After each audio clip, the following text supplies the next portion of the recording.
Je m'adresse même à l'IT à Kanda. Si je le fais dans la caméra, c'est parce que je lui ai déjà démontré mon mécontentement dans le téléphone. Donne moi assez et c'est poli. Ce que continue à quatre mutu qui yo tikali na c'est landa te maman. Otika l'IT à Kanda, il faut tout ça la différence c'est ça la comédie na koza na vie réelle. Maman, mon sala nzamba kota na ndako. Abimisela ngai deux vestes. Voilà, donne-moi. Maman. Oh, l'IT à Kanda Sali, ça c'est ce qu'on appelle en français l'ingratitude. Ngabwa. Avant que je eh, na bazo oh kolobi ndenge mi babi. Ouais, ça ba ancien.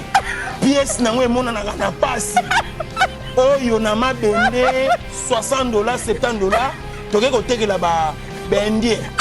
Mais pour ces $50 là, tu ne pouvais pas être reconnaissant et te taire pour ne pas passer dans une autre émission pour dénigrer Mouto à Kabelo Loronation. Ça, c'est pas de la comédie qu'il a fait. Je t'informe, il faut faire maintenant attention à propos de Denis Les parce que passer à Denis Les, il prenait ça pour des comédies. Mais il a compris que c'est dans un mauvais cœur qu'il le dit. Ce n'est pas, et moi, je suis mécontent de ça. C'est pas de la comédie. La voix du peuple, oh, la voix du peuple, oh, c'est bien, oh. Vincent Chilouise, étoile de la presse. La voix du peuple, toujours longueur d'avance. Les informations partout dans le monde. La voix du peuple, toujours actualité na actualité. La voix du peuple, maman nangaye, oh yango yo. Bienvenue à Kinshasa. Pour toutes vos vacances à Kinshasa, il y a un seul endroit idéal, calme, discret et propre. Auberge Magana Center. Auberge Magana Center sur l'avenue Opala 87 dans la commune de Kassavubu. Des appartements meublés et climatisés. Des cuisines équipées vous permettent de passer des agréables séjours.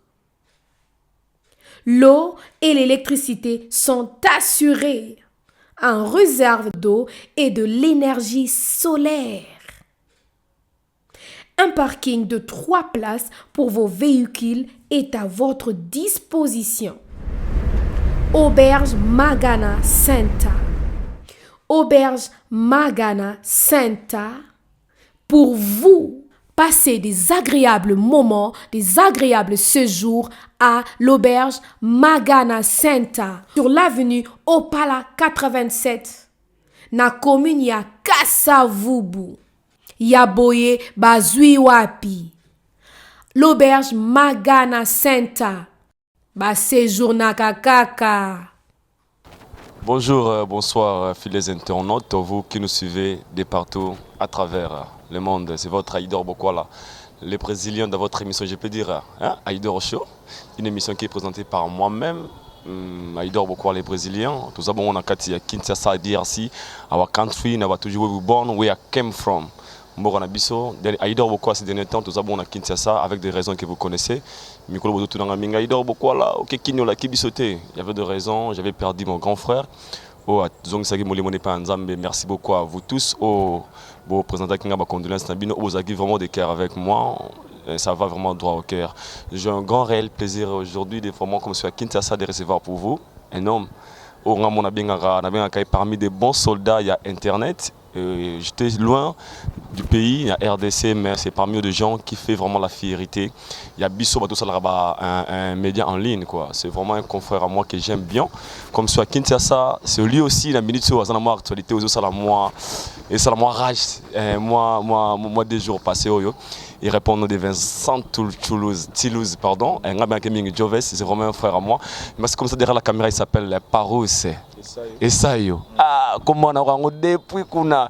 Dans ce chancelier, il y a Rosa Liboso, il y a caméra, bon filmé par Parousse. Aujourd'hui, j'ai décidé de le recevoir à notre émission d'aujourd'hui. Ce vie, il y a une émission où tu peux tourner, bon, on a un pasteur Denis Les. Émission tout la vérité, ils apprennent des émissions battre record. Moi 3 jours, Tony Maranabiso quoi. Émission Vincent Toulouse a vu Après l'émission, il y a quelque chose qui s'est passé où il dérangé ben tourno tebele ba tourner ba bengenga ba idor boko là. Vincent la mutuna otsi. Vincent la mutuna. Vincent nga triqué pasta ba wario ba bengi ba tu ba bengi. Je me suis décidé nabi le lo fona le kabongo na site ya ndeko nanga la voix du peuple. Vincent Toulouse parmi des sites OP et ça a honneur. Il y a biso tous les grands médias, c'est parmi des sites qui au quotidien on a des émissions éducatives et ça on a des émissions où vraiment ils un peu constructives quoi. Où ils ont raté ma bêtise. C'est pour cela que j'ai un grand réel plaisir aujourd'hui de le recevoir dans mon plateau à Idor Shonakatia. Il y a la voix du peuple. Il est déjà là mon invité qui n'hésitez pas de le dire. Vincent Toulouse Joves. Ouais, Aïdor. Nzambe. Non, bah welcome, non, bah thank you. Not confused. Donc, Olvara, bienvenue. Quoi. Merci beaucoup. Donc, non, en tout cas, c'est vraiment un réel plaisir. Donc, quand nous sommes à Katia Palais, donc, il y a Kalakala. Donc, ça fait du bien. Qui pouvait imaginer que l'autre ça se émission ensemble. Donc, souvent, on a ce qu'on a pour on est Kunapo. C'est pas Corona, je savais où ça donc, mais en tout cas, ça fait plaisir. Là, je salue Chamberlain Yakalou, donc Place Aza. Man, donc. Comment Chamberlain Yakalou. Aïdor, rêve de se réaliser. Ah bah, il faut ça la bio, Vincent Toulouse. Donc, voilà. Aïdor, merci beaucoup, Joves. Premièrement, d'abord, moi, je vous dis félicitations. Fona Lobango, tout le bara a été que l'absence de la caméra. Vous êtes parmi des gens vraiment évolution, toute élévation, ça motive aussi la jeunesse congolaise. Comme on a.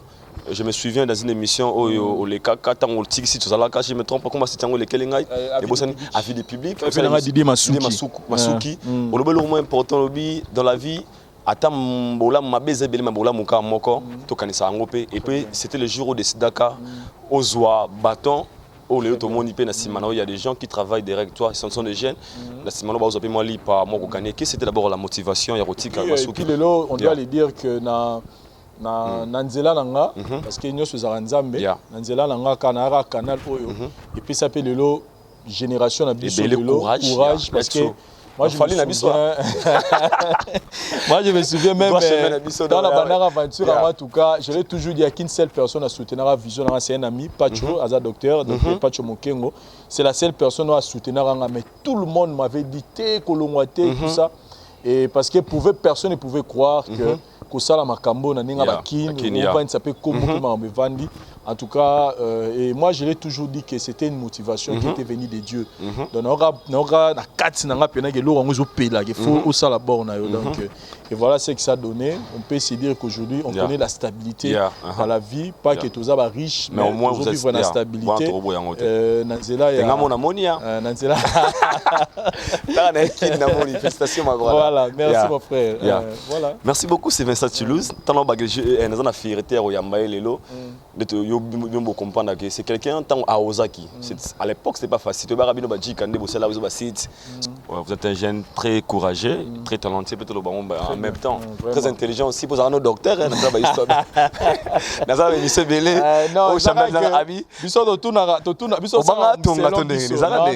moi la médecine je l'ai toujours aimé et puis je t'informe que si pas cette année, l'année qui vient, alors avant 2023, on a fait une université.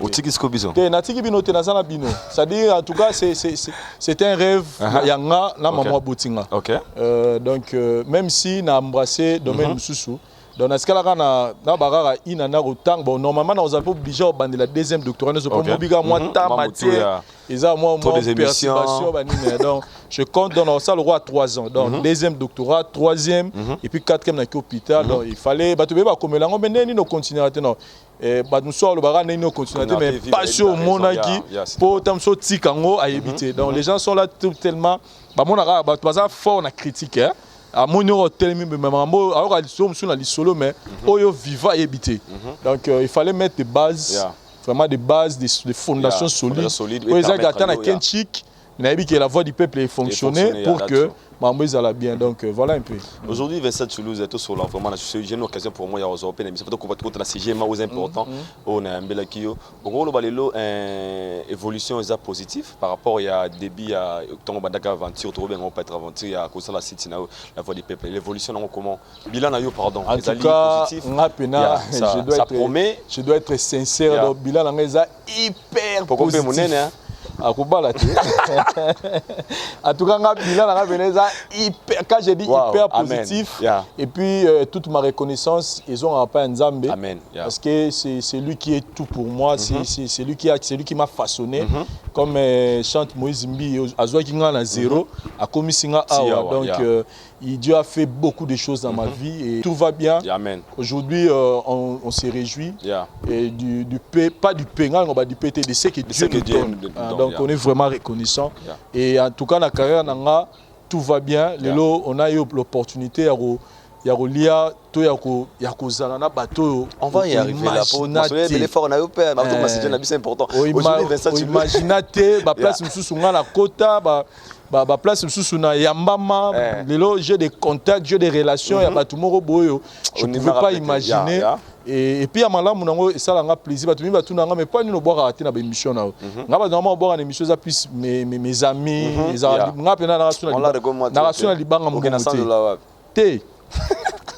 Donc, il y a $100. Ils ont que bateau yo, vrai bateau ba idaranga na vie. Ngape na kele la ranazanga, nazanga te gosoni mais bateau ba idaranga na vie. Ça dit ça bateau ba ibsanga toujours na suka. Moi route na so na le ba se souvenir ibsanga Vincent. Cette histoire-là, ce n'est pas vos histoires-là de la télé. Ça reste entre toi et moi. Ça, c'est une histoire de famille. Ça dit autant que vous avez dit bon, autant les chicots qui étaient liés. Ah, c'est que John a fait un fait un on connaît. On fait c'est-à-dire muto ko kabilo la de ta ko biso tanga commoner na TV. C'est que à kabiloté à l'intérêt donc on est boulot. Maintenant pena logique bato ba hidara biso ya solo balinga ba komona batanga na TV. Plusieurs rubriques na site na yo tout le monde ba rencontre les news des stars. Donc mon inspiration vérité en face et je vous dévoile une chose le lot toi qui n'ont pas mère n'a pas de Vincent travaillera et monter et la famille de Vincent qui sont derrière Vincent dans moi de Vincent mais ça Vincent sko idéologie à émission voilà j'ai compris je comprends et ça que parce que ce qui est clair bah c'était le monde émission moi au big peut-être émission moi peut-être sur ton a idée sur la découverte au moins la découverte et ça pas na biso mais tout le monde avait ça plusieurs émissions na kati ya site non moi bah inspiration on a ezouta pour moi on a mis famille peut de contribuer na éviter ouais ça c'est vrai il y a beaucoup de choses que dans ça là à pas de famille même émission le bi rencontre c'est une idée qui m'est venue il y a fanatique moi benganga a ibsinga que non na ta la émission moi na Rwanda ils bobo est-ce que ko ça peut à jara na bon début j'essaie de développer puis dans ça rencontre malgré que na katango pour des raisons personnelles diversité avec monsieur ça par rapport na il y a place na Uta venanga Didé Masuki azaki mutu moko alinga mo ba variété d'émission au monde a une émission dans la micro micro baladeur mais er moko mona yemo ya luki ba musicien er mona kia luki ba maman ba tekaka ba bloro na mo ba tebili ba mo sa Nicolo Masuki ba no sa ngo tongo ça veut dire luki mutu mo do souffrir a teka ba mapa a teka donc mutu ka souffrir ka mona aider ba handicapé tout ça donc en fait Didé Masuki azaki ko vendre sika moko te maintenant tant on a longue chez je m'étais dit que et là on est na sala pour bachangaka bon so na sala nemo na Didé Masuki c'est que na sala ra continuer dans c'est que lo ezana ngoti alors na meka parce que ko sala moi bongo nanga c'est qui est vrai c'est que na moi ngulu monza ma pesanga ya moi créativité donc ngala revendre botoro bouler le monde un peu na kangisi pe lo super fort mais et puis c'est makambo l'exemple ba blo tout na sala salara alors je m'étais un peu dit que non il faut na luka chaîne ngeza na ba marque moko boye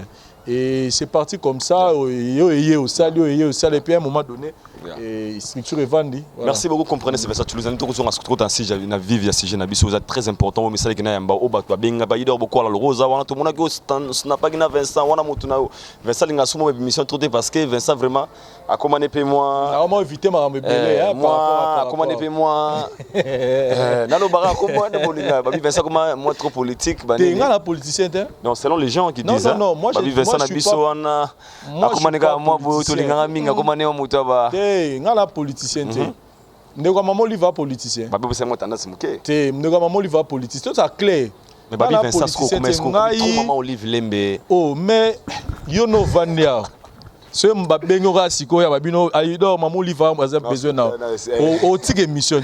Non, c'est ça. Et tous ces gens qui parlent, mon frère, laisse-moi utiliser ces termes, ce sont des hypocrites. Je vais m'expliquer. Ezala bato ba critiquer Bisso. Tous à peine sincères, qui ne rêvent pas être à côté de ses mamans. Mais vos publications beaucoup plus à mon Olivier, mais plus ma position moi trop Vincent Chilos. Papa n'a pas si position. Papa n'a pas si position te naza pena kuna. Nana maman livre. Naza pena sincère, n'a pas sa position te j'assume. Mais c'était facile de raconter la première dame. Je suis avec maman livre parce que je soutiens sa vision. C'est une personne, mon bateau tout ba finga la mère wana. Moi je vous comprends. Je vous comprends parce que vous êtes très loin de cette maman. Tous ces gens qui, tout ce qu'on peut dire de maman livre, ce sont des gens au Badara Moussika. Je les comprends peut-être. Ma personne a dit kuna, mais ce qu'on approche maman wana, à 10 minutes, pour venir solana. Tu vois, tant au bima, au comprend maman le basiko. Peut-être si Vincent ça qui jalelo. Non ça qui jalelo, tu n'as le marambo na vivre. La position de Vincent chez maman livre. Vous avez changé la communication. Nazara changé la communication maman livre. Na expliquer na expliquer sanga bilanga yo muna binoa akoma charger communication mo livre to pour voir la page na ye ataka bato musute komaka oh mama tozabo e mama ngabi OK je vous donne Vincent na soane ngwa charger la communication maman livre comme on a madame Angèle Kanam Kisinda. Madame Angèle, salutations à vous. Comme on est donc maman livre chargé de communication wana. Moi je suis journaliste attaché de presse maman livre yoka. Ok, merci. Au moins, le nom est l'objet Vincent. Ma partie à l'Ingango, mais aujourd'hui au moins, ça qui revient Nabiso, il a bien voulu nous dévoiler quelques secrets. Naïo, tous les journalistes. Journaliste à qui n'a place information Ezali, et ceux qui ont communiqué, ont transmettre. Ceux qui place que ben qui oppose information, au transmettre en bien. Ceux lobby basel ba ben souté. Ba ben parce que ba sentir que communication est capté ba tous et c'est le travail que moi je fais chez Maman Livre. C'est-à-dire quand ils ont une activité et puis c'est pas tous les moments ba ben je pas hier Maman Livre a été baptisé livre mon na hôtel du Fleuve. Non, ça a quitté. Il y a eu des journalistes, il y a eu des Sylvie Bongo, il y a eu mon ami Jean-Pierre Kayembe. Jean-Pierre Kayembe n'a pas qui au Liban là. Mon ami Jean-Pierre Kayembe, il y a eu Messi Adam, il y a eu Nita RTNC, et il y a eu beaucoup de gens. Il y en a le bana qui n'est pas malembe. Non, eza not solo bana le moko. Koloba na tikala koloba pe na tikala ngamoko c'est faux. Bibi Kapinga des fois elle fait partie des activités. Aïcha Okoko des fois elle fait partie des activités. Vous comprenez? Moi, c'est que je viens faire mon travail et puis il faut pas tout sangisa en makam. Et là on a place maintenant ngana bana ngwana. Maman Livre ne fait pas la politique. Maman Livre azana ONG. OK, c'est loin de la politique. C'est loin de la politique. OK. Oh, biso to no ça na maman livre, to no ça la et pas maman livre. Vision à ONG. Pour accompagner la vision ya ONG. Ba tu batika ko sangisa ONG na politique. Maman livre ne fait pas la politique. Mobali na yenda za politicien. Mais yé azana ba œuvre sociale. Et biso to yaka ko accompagner visibilité ya ba œuvre sociale na yé. Lelo na peut ce exemple moko ngai na ke na hôpital na na kuti ba osala ba opération o ekutara 10, 20, 30 000 dollars na libana ya mboka. Mais basali yango batu na Kishasa misusu basali bango ofele parce que bana mbongo te. Wow. Opération neni ba trop plastique, c'est-à-dire bato baza komona abukanaka atambola souté. Bachaye ba bloc wana po azongela otambola. Ofele batu musu basali bango ofele. Opération 20 000 dollars o esala mapeka à l'étranger. Mais na ken hôpital na kuti basali batu ofele, ba o bazana ba possibilité, ba futi mo ba mbongo mo mikie, opération nga futi la 20 30 000 sans compter ces jours naïe n'a pas dépensé un salaire mais foutu dans tam sous par rapport à moyen ba foutu 4 sous 4 000 ou 5 000 dollars. Ça dit tant on qui sont bongo naïe na télévision no bibandeko. Bon mon hôpital wana maman livre. Mon hôpital maman livre tala kuna bazo opérer bateau baza problème. Tu sais combien de personnes au ba benginga après mission na postaki pour me dire que bazana mamsu bazana maman na bango basala boyer bazana mbongo te pour faire voyager maman na bango musu bazana ba petite sœur na bango akata même classe en sa médecine ba kokate akoma handicapé na donc kaka po bazangi makoki wana siko muta bongo sera kei batie loko wana azongili ko misala na ye yo yeb sanga le oh marambo kolobate non ça c'est moi je dis que chacun gagne sa position o amonika lingaka bango te a influencer ngate na ina bango parce que binemi na eza ba binemi na ngate po bato ya lobisaka te bato ya lobisaka te wana ngana yebi bango te donc ezate yo soko olingaka Chamberlain ya Kalute ya Kalu Kongo ma ne ngai pena linga Chamberlain te donc yo ennemi na yo aza ngate donc to ça rappelle moi liberté de choix donc soki yo monique maman na yo rolinga ete eza baguna mais ko forcer Vincent te o azomona makambo malamu maman ngana utina ekindu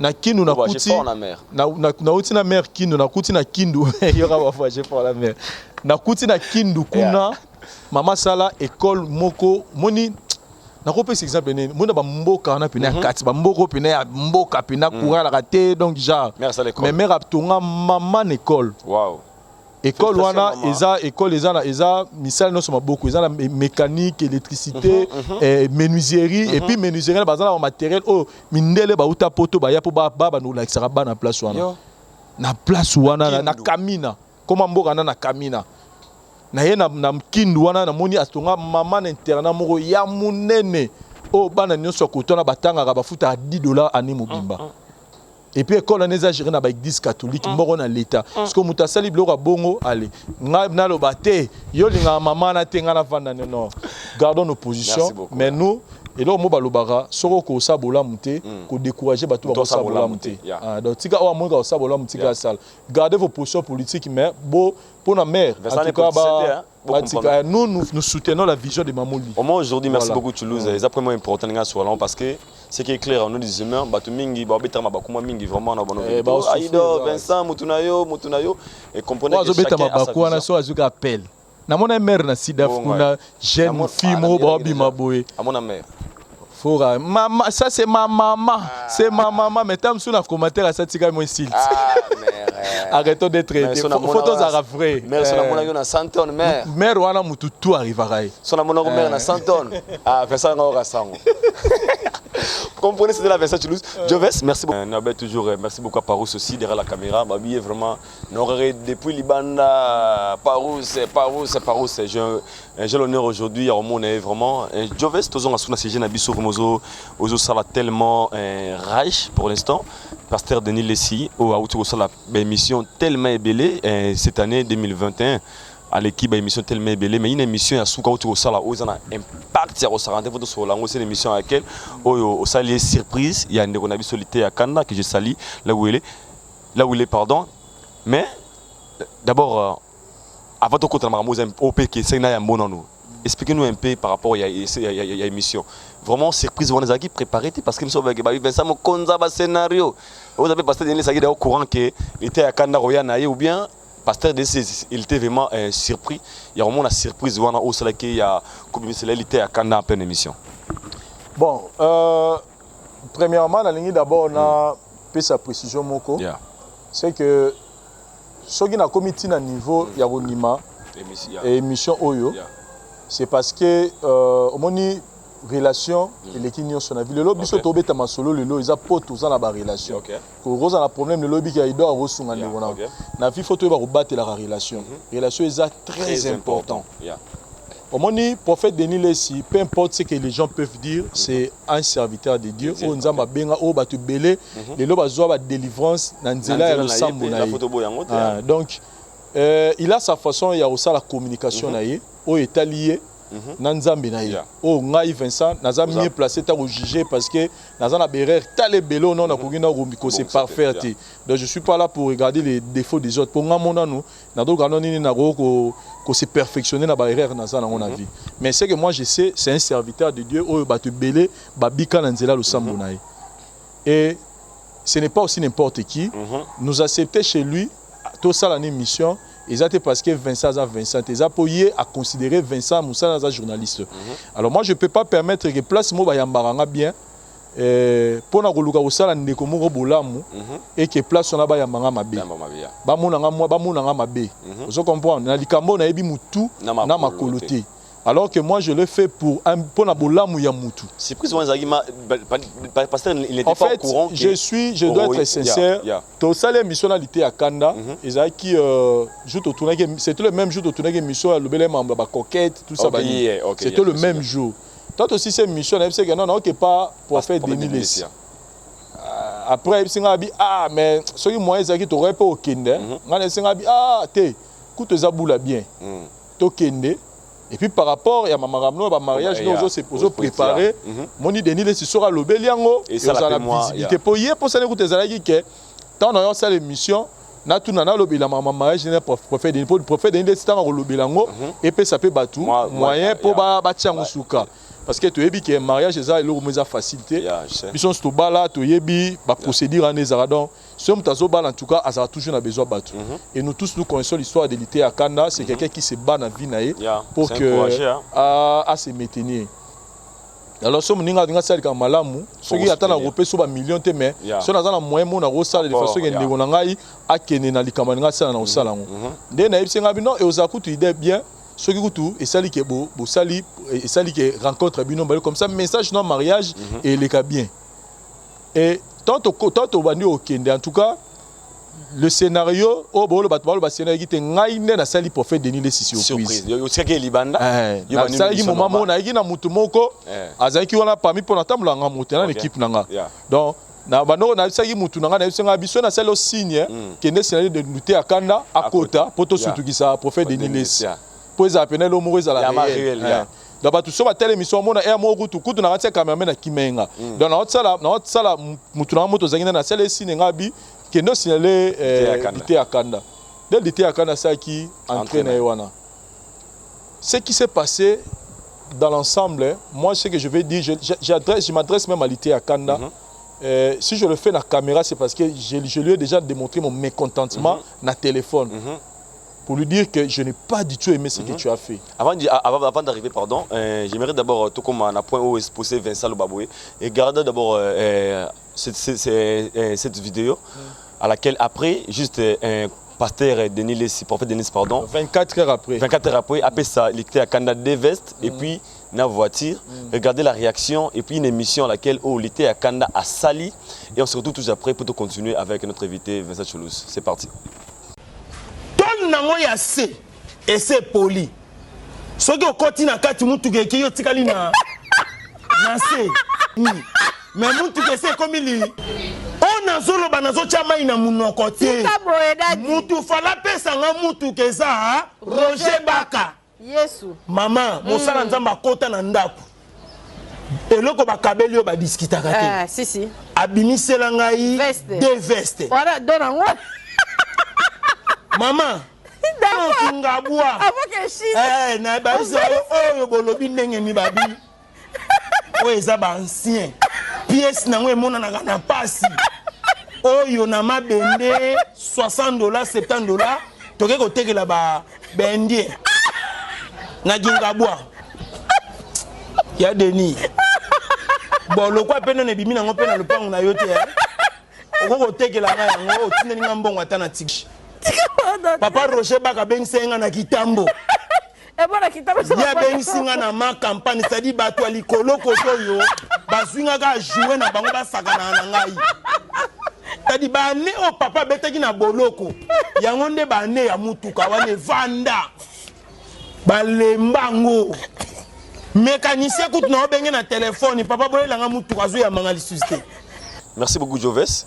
Mon kilimo bimba, on a Facebook, on a internautes partout, on a WhatsApp, on a stati, pasteur Denis, le prophète Denis Lessi, il a Vincent Choulouz, Farah a facilité à Kanda voiture, a facilité à Kanda des vestes, il était à Kanda Sepelaki, il était très content, il y a Bakadonae, mais on est très surpris de voir, de regarder encore aux images comment on il était à Kanda en train de dire que Moutou Kabopé Sakiye, ils ont valeur à $60, ils ont Moutou Kataranzela. Veste wana dans une émission il y a concert na biso un scène Sakapache tandis que vous êtes la personne à laquelle au mec était à Kanda et pas Denis Lessi. Maintenant était bat na confusion baling baye bazaki no ka ba aventure parce que de voir une personne après avoir reçu cadeau na rolo bango quoi au muninga au pasteur akanisaki prophète akanisaki pardon ko dénigrer en sur la télévision boy or que Vincent Chilouze c'est dans votre émission et dans votre chaîne que l'ité akanda a recevoir qui babilo wana au moins que d'autre part et ça li peut que on dirait moi scénario on a qui moi trop sale et le mal année que c'est que makamna qui ça à côté il a tinga les gens disent ça que la famille, il y a la famille où Landaka, prophète Denis Lessi, ils se sont dit que non, ça dit quitter l'Inga. Ça dit ce qu'on passe dans les que en voulant aider quelqu'un, la personne a salir. Mon frère, Bisso est arrivé là, Bisso est arrivé là dans la vie déjà. À Kenan de moment où tu as na poto Vincent. Nazoya na ela yo chaussure na pelo chaussure na somelo chaussure a epe gishasa akomi abengi o Vincent ya koza chaussure na ela kio oyepe tanga misi chaussure o moni ke chaussure ba sombango asombiango la cicatrice chaussure asi alata et puis chaussure déjà et kemo kende mais eza eloko mutu a Monique a pesi na motema na Monique na ba chaussure na za na chaussure oyo na opesa mo Vincent na courir pour loba père yo ba chaussure no so lati comme dans le temps yo pesa ngo non eza logo ya bongisi ya ko bongisa ngote po moto 26 a carré to po 26 a te ya ko bongisa abongisi selon o ya amoni za disponible pour na. Je pris cette chaussure vraiment avec une attitude très positive. Na ju chaussure na ndako et je pense 3 jours après nakutana tuzali na circonstance moko bo nakutana oncle nanga ali singa bi petit mikolo yo natape na ba chaussure terre yo chez on ko na chaussure moto ko pesanga na bi OK oncle zela na ju chaussure wana na bimisi na pesa oncle façon oncle nanga ya mbela chaussure wana et donc ça dit on irait na koti na magasin na pesi yango en tout cas merci beaucoup mon fils merci Penda azu chaussé a longo la route à la tarawana longo lima mo azu yanga lati o wana china sachet c'est à dire eloko go servir ngate mais mutum so go trouver ngeza important pour nae mon frère lité akanda il faut tout ça la différence ya osaka comédie na koza na vie réelle et ça mara msusu to saka ba comédie ba mona ka azo sa ne comédie pour sexe bato mais ça mara msusu to saka ba comédie. Je pense que c'est pour la première fois que Léona le Canada le Bamakamba par rapport à Yandegona. Est-ce que c'est vrai que Azwagi Zukakare solo d'abord premièrement les gens non qui malemi. Et ça m'a belé tout ça na yé ba comédie na se kaka coup fois comédie ça. Mais il faut faire la différence entre et puis ça là sincèrement biso dora ba canal non biso dora ba canal au pesa moi canal pe donc zaka canal mazala ba canal et biloyo alekelaka donc voilà beaucoup munenzambe voilà donc c'est il faut faire la différence entre ça la comédie na kozana vie réelle. Oh, l'ité à Kanda Sali, ça c'est ce qu'on appelle en français l'ingratitude. Vous comprenez? Ce qui est là-bas, Moutoukane pour là. Moutoukane et quoi de marité. Moutoukane $60, Moutoukane Moutoukane habite 70 attend la valeur à $10. Et ça Moutouké pour là, ok. Veste wana, et ça va veste avec indien. Ok. Bon $50 prophète a payé qui est. Et ça banane. Mais le bien on a été vêtu. Il y a le bité. Bon $50 au prophète a payé qui est. Ce qui attend au monde que Moutoukane pour là pour na yo. Au monde que veste ça n'est indien. Mais si on a $50 et permettre à 3 casiers à Massanga pour un mariage non. Mais pour ça tu peux pas être reconnaissant. Mais pour ces $50 là, tu pouvais pas être reconnaissant et te taire pour ne pas passer dans une autre émission pour dénigrer Mouto Akabelo Loronation. Ça c'est pas de la comédie qu'il a fait. Ce n'est pas et moi je suis mécontent de ça. C'est pas de la comédie. Ce n'est pas de la comédie. Moi je t'informe que Moutou Kawana ezaki tolobi bien tu es aussi prendre ezata que Denis le sabengi biso na téléphone que Vincent yelanga lité akanda tout ça là sketch moko boyawa tout ça le roi c'est Moutuka Denis le n'était pas au courant que ngala roya na lité akanda wana po ça dit ezaki lo mo leki et lo msumu tout ça ko pese lo na soni ko Moutuka na zo lo babongo je l'informe que il y a $60,000 wow ouais. Oh, il y a le bic et Banda Denis ça côté qui prison. Je l'informe que Moutoukane les a la valeur à $60,000. Donc, ce qui va remettre Moutoukane en état, parce que ça Moutoukane se soit vendu. Comme Arana mon malaise, na mon kokoso. Moutoukane se va remettre en état. tam susu sera te quand moins cher tam sur rose à 10 000 vous comprenez peu importe forme mutu keza mais mutu abiso lobby na kabelo mutu kana yebi batu boni oyebi batu boni na minute oyo ba lukata ata veste ya likolo ya pamba lata na nzoto oyebi batu boni na minute ba lukata pantalon lukata na minute oyo oyebi batu ba lukata 1000 francs. Imaginez. Aluka ta 1000 francs la minute, ou aluka 1000 francs. Moi, $50, mon frère. Mais toi, tu as eu $50 chez quelqu'un et tu passes à la télé pour le dénigrer. Ce qu'on a évité, c'est aussi les fausses campagnes, mais que les gens tirent maintenant des conclusions. C'est aussi les fausses campagnes à ma bête. Mais ce que je veux lui dire, c'est que mon frère, il faut savoir à part, il y a comédie, na vie réelle. Réalité. Ça la ba vantine bela wa tumba prophète Denis Les. Est-ce que tout qui parango? Et puis je t'informe de maintenant il faut faire maintenant attention à propos le rapport à Denis Les parce que pasteur Denis Les il prenait ça pour des comédies. Mais il a compris que c'est dans un mauvais cœur qu'il est dit. Ça dérange hein? Ça dérange. Donc oyebi bande ko bonio yo ba pas prophète Denis Les so ba akabela bango ata 50 francs. Mon frère, dans la vie nous devons être reconnaissants. Et ça, c'est-à-dire, banalise, c'est banalise dans moi. Pour ça que tant émission côté, moi j'ai eu connaissance de cette émission. Batu bando tin de langue. 5001 André. Oh basali na Chine na Kapash TV. C'est-à-dire ça batu batinde lingango. Et les gens au batinde lingango ils sont mécontents, il loko ya sal babi ataku tango mutonga peso loko. Même pas des jours. Bayaka il y en a le but mutu ke pola ba veste ya ba indien ba veste pola ba veste ba si balata ba veste mabe oui bongo $50 et yango pe pola et bongo tamsu kitio vanda ki wana yamaki yo na lupango na ye. Non, dans la vie mon frère boetene to bonga na vie boetene to bonga na vie et surtout que ado ça la processus ya mariage o azana besoin ba aide ya batu keba ka $10 wana eko aider op o che carburant comme peut placer au que ça mariage. Si on comprend bien Vincent car wana amzola on penante. En fait les procédures c'était comment tant aussi ces émissions en fait les singabi tant émission ici singabi à Vincent en tout cas o chenga singana kingo nenge déjà l'équipe boy il faut na kena kambo tina suka. Deuxième étape tout ça les gens que ngana otina mutuko na pas mécanicien balandelango bazongisa ngwa état. Prochaine émission na remettre siko clé officiellement na quelques casiers à masanga parce que alobi c'est abisinga alobi ne na koti likamboyo na koti ngotina suka. Donc comme na bimi déjà que non na pesi veste na roti ke boité en tout cas comme mi maramusko yo ya série na bongisele karango abi fo na bongise parce que soki na pie mutuka ote a na abi muto yo ne na yebi muto so na pesi mutuka ote na rozo makambo. Donc il faut na pesa mutuka o abi deuxième étape ngezala na pesi contact à combien on a mis ça bateau abi et puis to ketina et pas un mécanicien balaxi ndenge e bongi.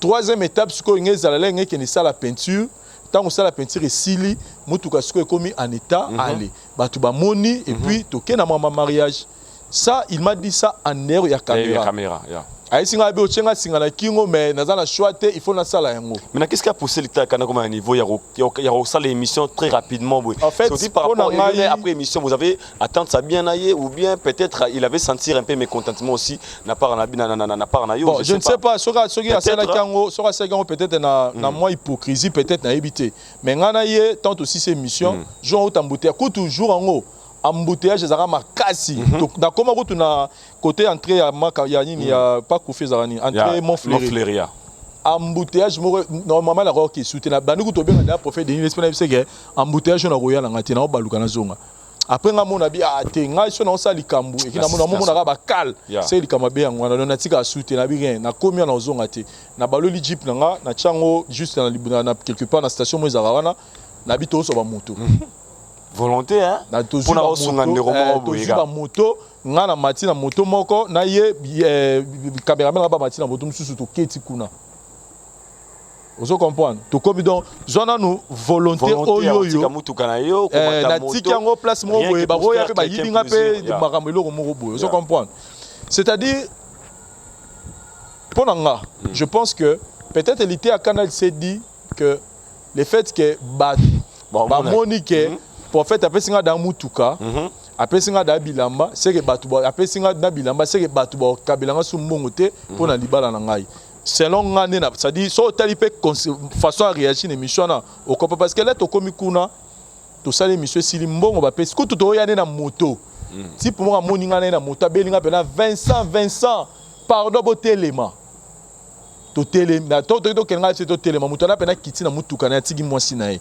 ayeti place na moto to la kabisi lité akanda na ba mu konoso na omona yo na kabelu mbongo a jui 10 à côté le bord a jui $10 à pesier abi po se kisanga mena luka opona libala nanga ti pona zongi na mutuka na kebiso to continuer na moto to komi kutu na suka kutu lité akanda esinga lobi mokonzi kasina na chelo ata carburant na esinga bité lité akanda obala mbongo wana ozana ngo besoin mata na moto kene na okene no ndako nao c'est-à-dire que moi je me mets à sa place c'est la seule c'est-à-dire to contribuer à la réalisation locale maintenant ponanga je pense que pona ya zo mon dirait que ne na so ba tout à l'heure que comme ebimi na télévision peut-être pasteur Denis les sapesier biloko ça va décourager les autres de ne pas lui aider encore c'est la peur du lendemain de Saline de Ronanga c'est aussi qu'on appelle la peur du lendemain donc muto banga lobia rozanga de Saline de Ronanga boy c'est-à-dire zo mon dirait que ba kabela or que papa so mutanga kabela or kabelo kaka yoka tinga nde naza boya mais bato bakabela kanga ata bato bamona ngai mona voyager na mamo livre yoka tinga bakabela kanga bakabela kanga les millionnaires net les millionnaires ça dit mutaro ba o job pena ne ba komana balar na ça m'a paiement OK nzoka nga pe na pe place mo bela ki na pe neni na okogate mo muki ozo comprendre donc ça dit pour muta kabela yo ezo senga nango te po yoka ke bakabela ki te kutu et Coco Zaro tu source ya motivation. Tout le monde prophète Denis les écoute prophète écoute va appeler ça badim mais il s'est permis ya repé ça yo eloko c'est que bon ngai neni en tout cas les camalités à kana photo ça pouvait aussi motiver les gens. Maintenant ça après avoir regardé la vidéo et passé ça peut être comme la sous émission on va derrière la caméra comprenez TV à moi temps aujourd'hui tant Robengalité à Kanda et bah ça là qui on juste pour la comédie ou bien il était vraiment mécontent par rapport il y a des cadeaux ou il y a des choses s'attendre pas passer de peut-être il y a des élèves qui m'ont dit avec par exemple des grands prêtres peut-être moi carrément tamoula malamo peut-être la mbongo nyongo ya fufute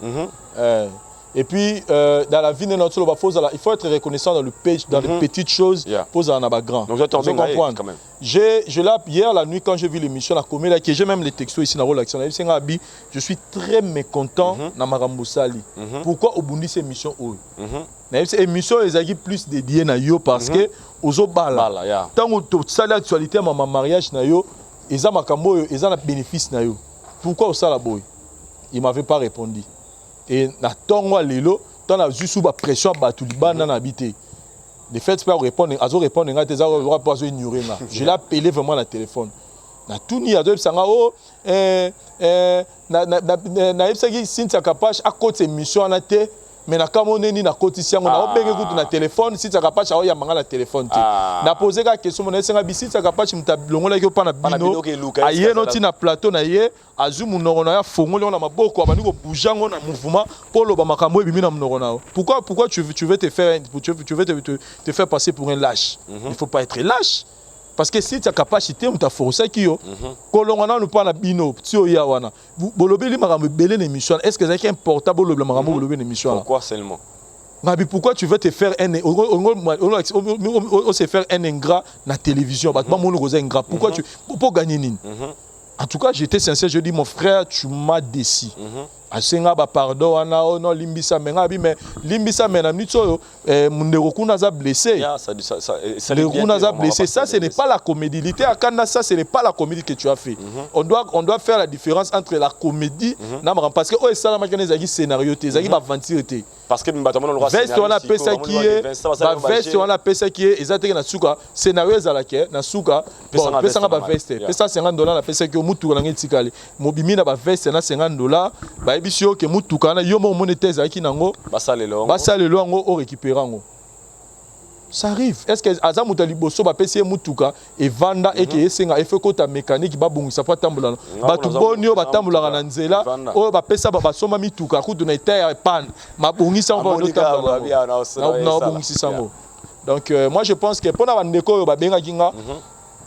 pour me dire que voilà l'été à Kanda c'est un gras kutu bonini lesi oyo akabe apesi a leki na TV pour sambusa ye l'été à Kanda za na retenir tout le monde n'a pas yo sambusa nga pamba non nga na yebsaka bato wana l'été à Kanda za mutu aza être humain qui peut commettre des erreurs En tout cas, je lui connais, c'est quelqu'un de bien. Aza Mouto Azarane Moutamakamouté. Et Zara peut-être à perdre. À perdre et à Kemabe, Toro Betele Maborote, mais Bolimbisaye. En tout cas, on a la singulité à Kanda Bolimbisi, na bande tout. Et puis, la singulité Bolimbisi, même na prophète Denis Lessi. Prophète Denis Lessi, en tout cas, Olimbisalité à Kanda, Mama Tina, parce que touché même à Bana, il y a prophète. Il faut que ça touche vraiment tout le monde. En tout cas, Bosto Senginga, la singulité Bolimbisi, pour na partialité à Kanda. Na makambuto asali ba fanatique tout oyo boza vena blessé na likamwana en tout cas Bolimbisaye c'est quelqu'un boyebi histoire na ye ce botika ye ozala passe azana musala na ya sala ezaka ko seksa biso na télévision donc à part wana ana musala muso sala donc so bolobi bolembe bolboa kisaye po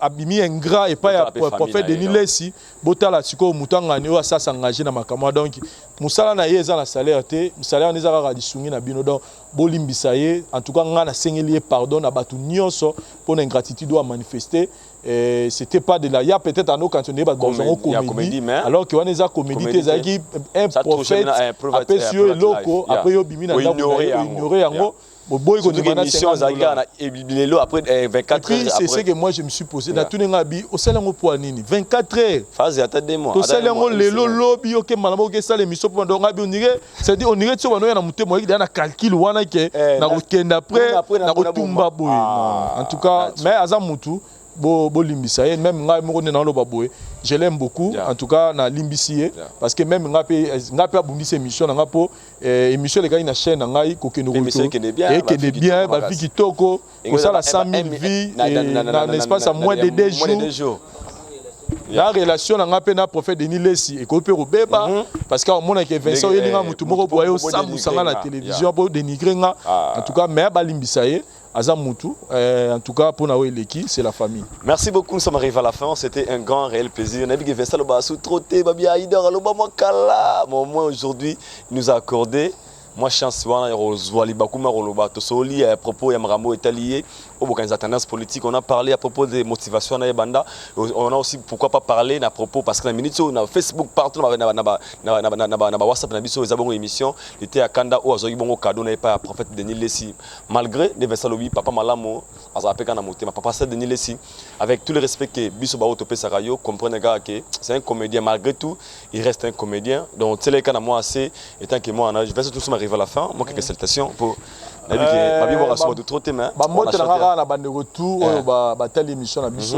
en tout cas la place ya mbote na osenga lisu pardon pour la lutter à Kana Bolimbisaye azande ko na biso je me mets à ça na biki na minute sur place ça y moko pena se rendre compte que na gafé donc moto déjà saura reconnaître ma bena et je pense que yemorope si l'occasion se présente à osala le romo pour na osenga pardon et y compris na prophète Denis Lessi parce que ça vraiment et le romo ya mabe makasi il y a des choses qu'il a dit même moi vraiment je vous dis que j'étais choqué mais Bolimbisaye c'est fini ma confiance continue.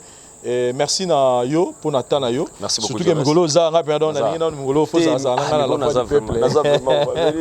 Et on ça bien merci na Paro ça yo cameraman assuré.